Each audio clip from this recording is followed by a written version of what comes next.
पण त्याच्यामध्ये मनोज जरांगे पाटील यांचं म्हणणं होतं की काही दुरुस्ती जी-आरमध्ये आहे, तर त्याच्या संदर्भात काही चर्चा झाली आहे? नाही, जी-आरमध्ये दुरुस्ती करण्याचा प्रश्न नाही याचं, कारण की आता सध्या हे सगळं प्रकरण मुंबई उच्च न्यायालयामध्ये सुरू आहे. समोरच्या काही संघटना गेल्या होत्या, मान्य सर्वोच्च न्यायालयाने आता मान्य उच्च न्यायालयाने स्थगिती देण्यामध्ये नकार दिला आहे.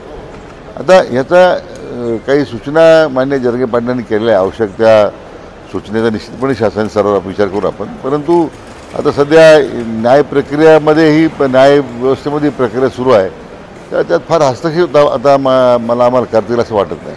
उद्या वडेट्टीवार यांच्या उपस्थितीमध्ये ओबीसीची बैठक म्हणजे महामोर्चा होतोय, तर त्याच्याकडे तुम्ही कसं पाहता? कारण की या जी-आर रद्द झाला पाहिजे अशी त्यांची मागणी आहे.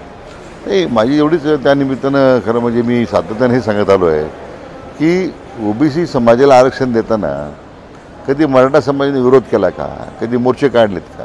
कधी अशा प्रकारचे वक्तव्य केलेत का?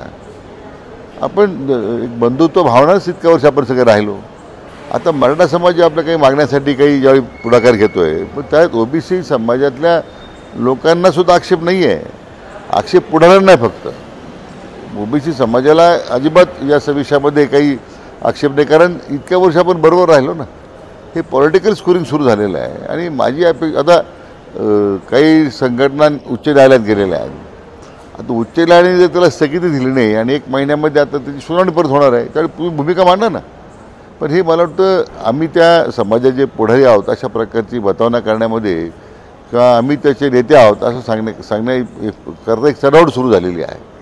मला वाटतं माझी त्यांना विनंती आहे की आता करू नका. महाराष्ट्रामध्ये ह्या जाती विषमतेचं राजकारण राज्याला परवडणारं नाही आहे. असे बेताल वक्तव्य करणं हे विजयभाऊच्या खरं तोंडी सोबत नाही. की ती घायवळे यांच्या बंदुकीच्या परवान्यावरून एक वाद निर्माण झाला आहे आणि विजय वडेट्टीवार म्हणताय की महायुती सरकारने लाडका गुंड योजना आणली पाहिजे, कारण की गुंडांचं हे सरकार आहे. विजयभाऊनं मला सांगितलं पाहिजे की महाविकास आघाडीमध्ये किती गुंड आहे सध्या. त्या गुंडाच्या टोळ्यात पोचण्याचं कामच महाविकासमध्ये झालेलं आहे.